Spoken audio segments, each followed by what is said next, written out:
नमस्कार दोस्तों, जय श्री राम। कैसे हैं आप सब दोस्तों? आशा करता हूं कि आप सब अच्छे ही होंगे और हनुमान जी की कृपा आपके परिवार पर सदैव बनी रही होगी। दोस्तों, नकारात्मक ऊर्जा हर किसी के घर में कहीं ना कहीं किसी न किसी रूप में पाई जाती है और आती जाती भी रहती है।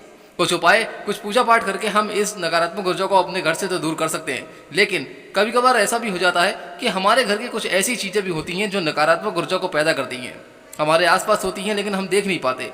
आज की इस वीडियो के माध्यम से मैं आपको 15 ऐसी बातें बताने जा रहा हूं जो इसके वजह से आप अपने घर की हर प्रकार की नकारात्मक ऊर्जा को दूर तो करेंगे, साथ ही आपके घर में एक हफ्ते के अंदर अंदर अगर बहुत सी लड़ाई झगड़े हैं, कलेश है, दुख है, परेशानी है, तो वो भी दूर हो जाएगी। और एक हफ्ते के अंदर अंदर दोस्तों आप रिजल्ट आपके सामने होगा। हर तरह की खुशियां आपके घर में मौजूद होंगी। सिर्फ ये 15 बातें आप अपने जीवन में हमेशा गांठ बांध के रखिए और इन्हें करना शुरू कर दीजिए। और दोस्तों, मैं दावे के साथ कह सकता हूं कि अगर आप ये बातें जानने के बाद अगर आप अपने दैनिक जीवन में अगर करना शुरू कर देंगे ना बहुत जल्दी, तो यकीन मानिए कि जो रिजल्ट आपको मिलेगा वो आपको हैरान कर देने वाला होगा। क्योंकि जिसने भी इन 15 बातों में से कोई ना कोई अगर बातें अपने घर में अगर इस्तेमाल की हैं, प्रयोग की हैं, या उसे अपने दैनिक जीवन में इसको करने की कोशिश की है, तो उसके जीवन में खुशियां ही आई हैं। क्योंकि दोस्तों, घर का वास्तु भी बताता है कि हमें अपने घर में कौन सी चीज़ किस तरीके से और कहाँ कब रखनी है और कब वहाँ से हटा देनी है। लेकिन आप ये लोग बात जानते नहीं हैं और तरह तरह की तमाम वस्तुओं को अपने घर में खरीद के लेके रखते आते हैं। आज का ये वीडियो दोस्तों आपको ज्ञान की ही बात देगा। चलिए शुरू करते हैं और जानते हैं वो कौन सी ऐसी 15 बातें हैं जिनकी वजह से आपके घर में हर प्रकार की खुशियाँ जरूर आएंगी, और वो भी एक हफ्ते के अंदर। लेकिन दोस्तों, इस वीडियो में आगे बढ़ने से पहले अगर अभी तक आपने इस वीडियो को लाइक नहीं किया है तो प्लीज़ एक बार लाइक करके चैनल को सब्सक्राइब करना बिल्कुल मत भूलिएगा, और साथ ही बेल आइकन का जरूर प्रेस कर दीजिए। मैं चाहता हूं कि हर वीडियो का नोटिफिकेशन आपको जरूर मिलेगी। दोस्तों, इन बातों को बिल्कुल ध्यान से सुनिएगा, वीडियो में अंत तक बने रहिएगा, तभी आपको हर बात जरूर से सही तरीके से समझ में आएगी और कैसे कौन बातों को ध्यान में रखना है वो आप अच्छी तरीके से समझ पाएंगे और जान पाएंगे। दोस्तों, वास्तुशास्त्र में कई ऐसे उपाय बताए गए हैं जिसे अपनाकर जीवन में सुख, समृद्धि और खुशहाली लाई जा सकती है। वास्तव में घर के हर एक कोने और घर में रखी हर एक चीज का एक खास महत्व होता है। कभी कभी गलत स्थान या गलत दिशा में रखी हुई चीज भी घर के सदस्यों पर नकारात्मक प्रभाव डालती है। वास्तव में कई ऐसी छोटी मोटी बातें बताई गई हैं जिन्हें अपनाकर आप अपने जीवन में पूरी तरीके से सकारात्मक बदलाव ला सकते हैं। और साथ ही दोस्तों, हम बताएंगे कि उन 5 लोगों के बारे में भी जिन्हें आप कभी भी घर पर अगर आ जाते हैं भूले भटके भी, तो कभी आप खाली हाथ बिल्कुल न लौटाएं। धार्मिक स्थलों पर दान करने का महत्व तो बहुत ही समय से है, लेकिन घर के द्वार पर आए भिक्षु को कभी भी दोस्तों खाली हाथ नहीं लौटाना चाहिए, यह हानिकारक होता है। शास्त्र कहता है कि दोस्तों, किन्हें 5 लोगों को अगर खाली हाथ लौटाया जाए तो भाग्य दुर्भाग्य में बदल जाता है, और इतना ही नहीं, घर में आने वाली खुशियों में दोष आ जाता है। लेकिन उससे पहले दोस्तों, अगर आप चाहते हैं तो माता लक्ष्मी का आशीर्वाद तो बना रहेगा। साथ ही जल्दी से इस वीडियो को एक बार लाइक कर दीजिए। तो आइए दोस्तों, जानते हैं सबसे पहले उन 5 लोगों के बारे में जिन्हें कभी भी घर से खाली हाथ नहीं लौटाना चाहिए। सबसे पहले दोस्तों बात करते हैं नंबर 1 किन्नर की। ज्योतिष शास्त्र के अनुसार दोस्तों, किन्नरों को बुध ग्रह का प्रतीक माना जाता है, ये जान लीजिए। और यही नहीं कि उनके साथ किया गया व्यवहार हमारे जीवन पर बहुत ही गहरा प्रभाव डालता है। इसलिए कभी भूल कर भी कभी किसी किन्नर का अपमान नहीं करना चाहिए। यदि आप उन्हें दान नहीं देना चाहते तो ना दें, लेकिन उन्हें अपशब्द बिल्कुल ना कहें। हालांकि धार्मिक मान्यता यह भी है कि अगर किन्नरों को हरे रंग के वस्त्र या फिर हरे रंग की कोई भी वस्तु दान की जाए तो वह अत्यंत ही शुभकारी होता है। ऐसा करने से दोस्तों जीवन में सुख समृद्धि आ जाती है, लेकिन इनका अपमान करने से बुध ग्रह खराब हो जाता है और कई तरह के मानसिक और शारीरिक दिक्कतों को अपने जीवन में चारों तरफ से सामना करना पड़ जाता है। नंबर 2, संत या फिर महात्माओं को आना। ज्योतिष शास्त्र के अनुसार दोस्तों, कभी भी आपके दरवाजे पर कोई भी संत महात्मा अगर आ जाते हैं तो उनके साथ हमेशा ही शालीन व्यवहार करना चाहिए। उनसे यदि कुछ ज्ञान प्राप्त करना चाहें तो जरूर प्राप्त करें, या फिर यथाशक्ति जो भी अगर आपकी हो सके तो उन्हें सम्मान रूप से दान करें और चरण स्पर्श करके उनका आशीर्वाद जरूर ले लें, इसकी बजाय कि उन्हें अपने दरवाजे से खाली हाथ लौटाने के। माना जाता है दोस्तों कि अगर किसी के दरवाजे से कोई भी संत या महात्मा खाली हाथ जाते हैं तो उनके जीवन में सिवाय दुख तकलीफों के कुछ भी हाथ नहीं आता। इसीलिए कहा जाता है कि संत महात्मा को कभी भी अपने द्वार से खाली हाथ नहीं लौटाना चाहिए। नंबर 3, भिखारी। दोस्तों, आप जानते होंगे कि अक्सर ऐसा देखा जाता है कि दरवाजे पर या फिर कहीं पर भीख मांग रहे लोगों को लोग धुतकार देते हैं। या आपने भी महसूस किया है, या फिर 4 बातें सुना देते हैं। हो सकता है कि शायद आपने भी ऐसा करा हो। लेकिन धर्मशास्त्र की माने तो आप किसी भी दान करें या ना करें, लेकिन उससे दुत्कारना बिल्कुल नहीं चाहिए। मान्यता है कि ऐसा करने से हमारे संचित पुण्य भी नष्ट हो जाते हैं, यानी कि इकट्ठा करे हुए पुण्य वो खत्म हो जाते हैं। इसलिए धर्मशास्त्रों के अनुसार दोस्तों कभी भी अपने दरवाजे से किसी भी मांगने वाले को खाली हाथ नहीं लौटाना चाहिए। आपकी जो भी शक्ति हो उस हिसाब से आप दान करें, यदि नहीं कर सकते तो कभी दुत्कारे भी नहीं। नंबर 4, अपाहिज। ज्योतिष शास्त्र में बताया जाता है दोस्तों कि कुंडली में शनि दोष हो जीवन में दुख तकलीफें लगी रहती हैं।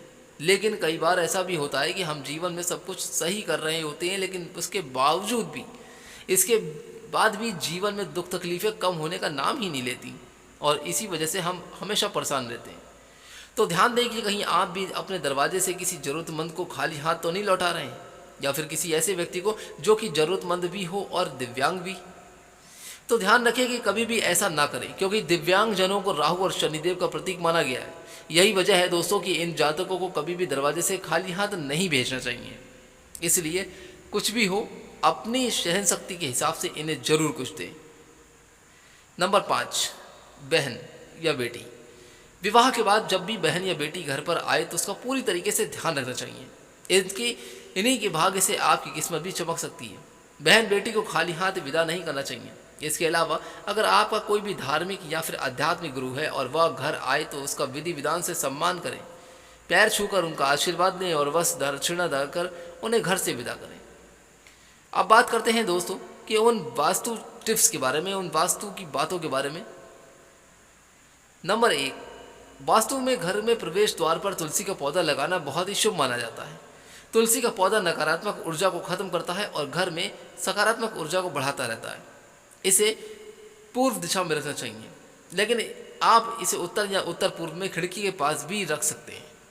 नंबर 2, वास्तु के अनुसार दोस्तों घर के मुख्य द्वार पर कभी भी जूतों का स्टैंड नहीं रखना चाहिए।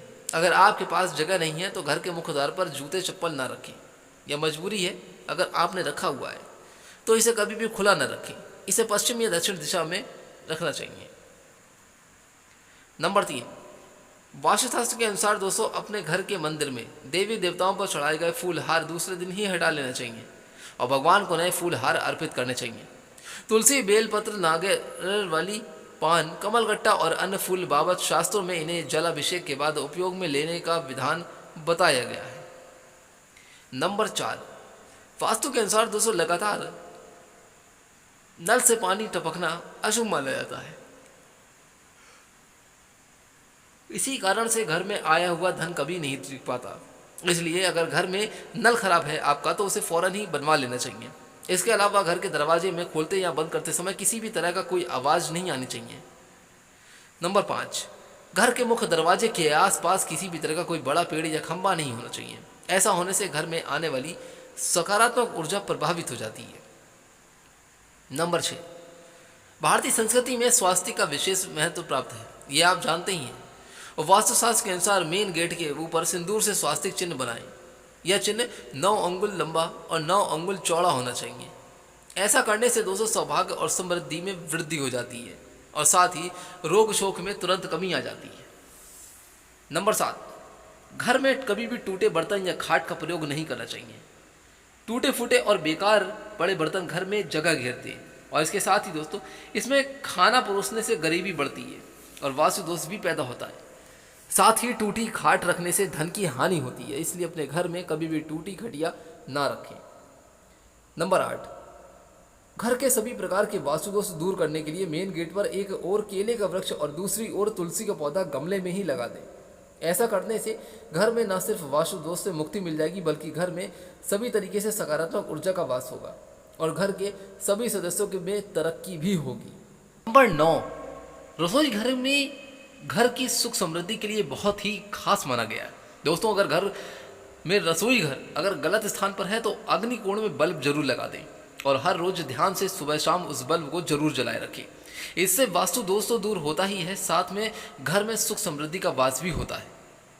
नंबर 10, अपने घर के मंदिर में घी का एक दीपक हर रोज जरूर लगाएं।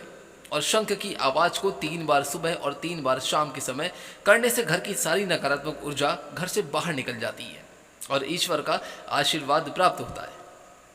तो दोस्तों, हमारे द्वारा बताए गए ये 15 ऐसी जानकारी, ऐसी ज्ञान की बातें आपको कैसी लगी? अगर अच्छी लगी हो तो यहाँ से जाने से पहले एक बार इस वीडियो को लाइक करके चैनल को सब्सक्राइब जरूर कर दीजिएगा। लक्ष्मी माता का आशीर्वाद आप पर सदैव बना रहे। दोस्तों, 5 ऐसे व्यक्ति जिनके बारे में मैंने बताए हैं, यदि आपके दरवाजे पर कभी आ भी जाते हैं तो कभी भी आप ध्यान रखें कि कभी उन्हें खाली हाथ ना जाने दें। अपनी इच्छा अनुसार उनकी झोली को जरूर भर के रखें, साथ ही उनसे आशीर्वाद भी लेना ना भूलें। आज्ञा दीजिए, चलता हूं यहां से, फिर मिलूंगा जल्द ही कोई और अच्छी वीडियो या उपाय के साथ। तब तक के लिए आप अपने जीवन में खुश और स्वस्थ रहें। जय श्री राम।